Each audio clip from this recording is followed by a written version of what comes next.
Le Petit Prince, chapitre 24. Nous en étions au 8e jour de ma pain dans le désert, et j'avais écouté l'histoire du marchand en buvant la dernière goutte de ma provision d'eau. Ah, dis-je au Petit Prince, ils sont bien jolis, tes souvenirs, mais je n'ai pas encore réparé mon avion. Je n'ai plus rien à boire. Je serais heureux, moi aussi, si je pouvais marcher tout doucement vers une fontaine. Mon ami le renard, me dit-il. Mon petit bonhomme, il ne s'agit plus de renard. Pourquoi? Parce qu'on va mourir de soif. Il ne comprit pas mon raisonnement. Il me répondit. C'est bien d'avoir eu un ami, même si l'on va mourir. Moi, je suis bien content d'avoir eu un ami renard.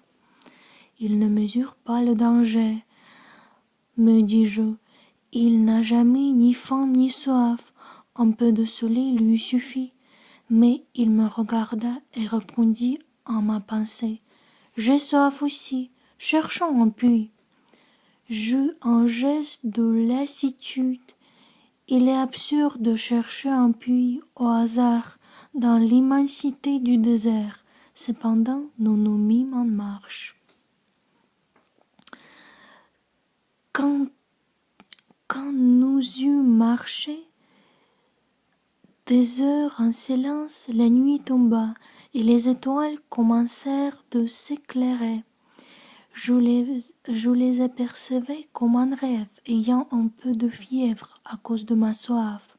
Les mots du Petit Prince dansaient dans ma mémoire. « Tu as donc soif, toi aussi ?» lui demandai-je,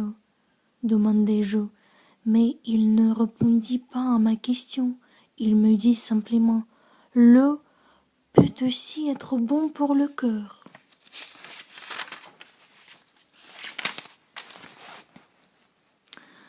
Je ne compris pas sa réponse, mais je me tus. Je savais bien qu'il ne fallait pas l'interroger. Il était fatigué, il s'assit. Je m'assis auprès de lui, et après un silence, il dit encore « Les étoiles sont belles à cause d'une fleur que l'on ne voit pas. » Je répondis « Bien sûr », et je regardais sans parler les plis du sable sous la lune. « Le désert est beau, ajouta-t-il. Et c'était vrai, j'ai toujours aimé le désert. On s'assoit sur une dune de sable, on ne voit rien, on n'attend rien, et cependant quelque chose rayonne en silence. Ce qui embellit le désert, dit le Petit Prince, c'est qu'il cache un puits quelque part. Je fus surpris de comprendre soudain ce mystérieux rayonnement du sable.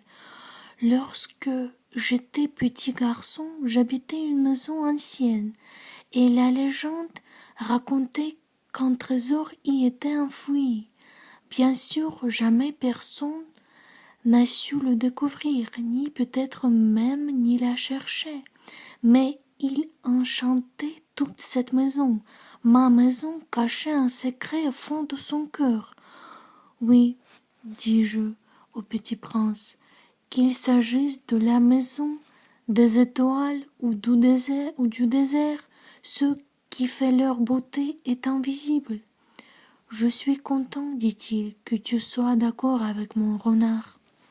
Comme le Petit Prince s'endormait, je le pris dans mes bras et me remis en route. J'étais ému. Il me semblait porter un trésor fragile. Il me semblait même qu'il n'y eût rien de plus fragile sur la terre.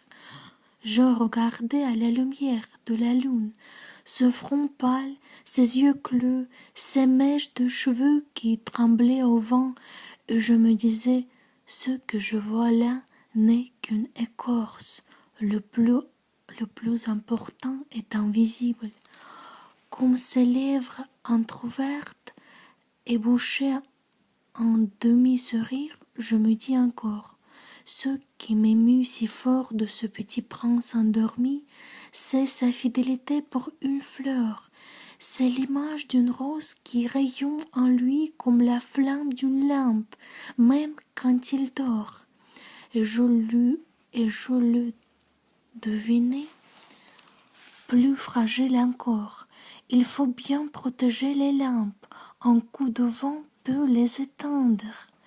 Et marchant ainsi, je découvris le puits au lever du jour.